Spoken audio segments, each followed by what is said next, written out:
We've talked about a lot of different ways of developing the questionnaire and all the formatting issues. Let's talk about the content. The critical part is what you're going to be asking them.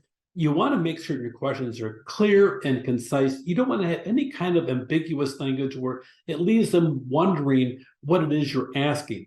Avoid leading questions. That's probably the biggest problem you'll see in questionnaires. They're trying to lead you down a pathway to make themselves look good, and nobody wants a self-serving questionnaire. If they're going to fill out a questionnaire, they're going to want pretty much to have some ability to give you an honest answer in the process. And avoid that two questions in one. That's the other major problem out there, where you're trying to put too much in because you're trying to cut questions and trying to just crowd them together. It doesn't work. It just is more frustrating. You're better off asking less questions if you have to, long as it's clear, concise, and there's something in it for them.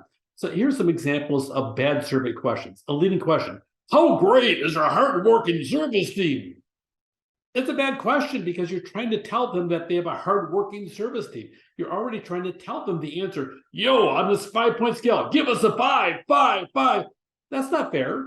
Okay, make certain it's an honest question. They're going to look at that. It's the first question. They're going to roll their eyes, they'll click, and that's the end of your response rate. And all of a sudden now you have to figure out how to sit down and increase your response rate because you did a sloppy job making the question.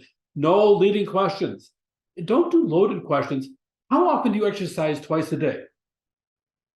Well, I know I should, but I don't exercise twice a day. As a matter of fact, I don't exercise twice a day.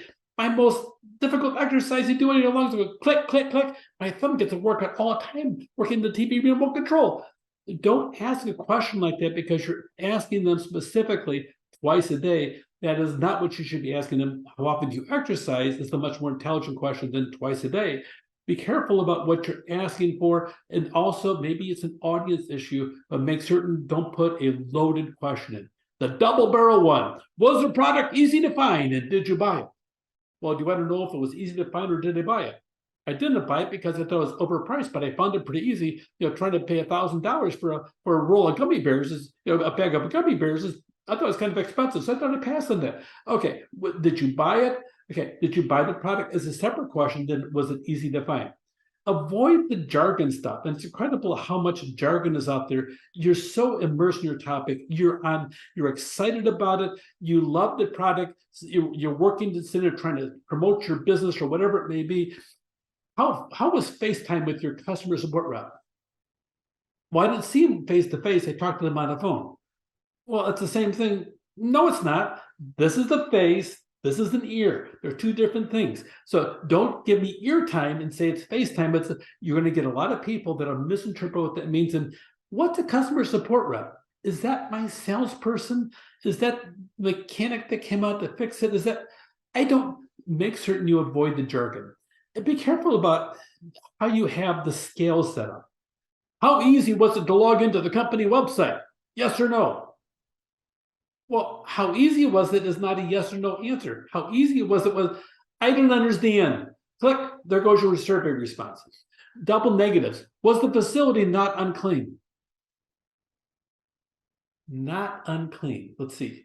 If it was unclean, yes, it was unclean. But if it's not unclean, does that mean it is clean? I don't. Okay, so all of a sudden, click, there goes your response. Okay, no response.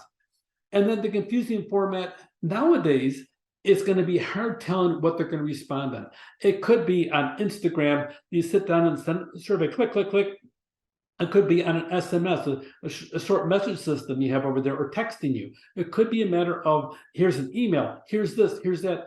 It's going to be on anywhere from a cell phone to an iPad to a computer to a piece of paper. Make certain the format you're consistent in and is available to be seen on all of them. That's actually a major issue today because a lot of people, they want to have it easy. If it's not easy to see on a regular basis, they're not going to buy it. I have a car company that sends me an email, and the email literally, I don't know what they did, but it literally, my screen on my computer is this big. The email is actually this big, and it's got font that is about 2 pitch. I can't even see what they have, so I put them on my list to keep on reappearing with a different format and everything else, but it's a teeny tiny thing. I will never buy a car from them because of the fact that if they're so sloppy in their marketing by having that type of junk coming out of their system, what's going to happen when I spend thousands of dollars on them and they still give me junk? It's not what I want. So they're going to get an impression of your company if you have a format that doesn't pay attention to their needs and what you're promoting. So how the questions are worded is important. They have to be written in an unbiased, neutral way, and the questions need to be clear and unambiguous. If you have a sense of the question, ask carefully. Don't ask personal hygiene questions or anything else without paying attention to what you're saying. If you're asking about income, a lot of people are not going to tell you the truth about their income, but they don't want to sit down and have you pry into it.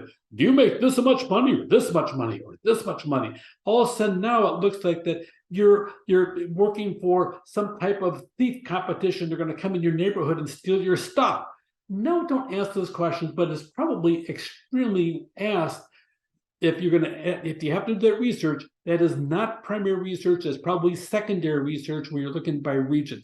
Open-ended questions, they're cute and everything else, but if somebody's got more than one question in a survey where you have this open-ended thing, you're not going to be getting the responses that you want. You're going to have people leaving your survey and your questionnaire by the time you're done.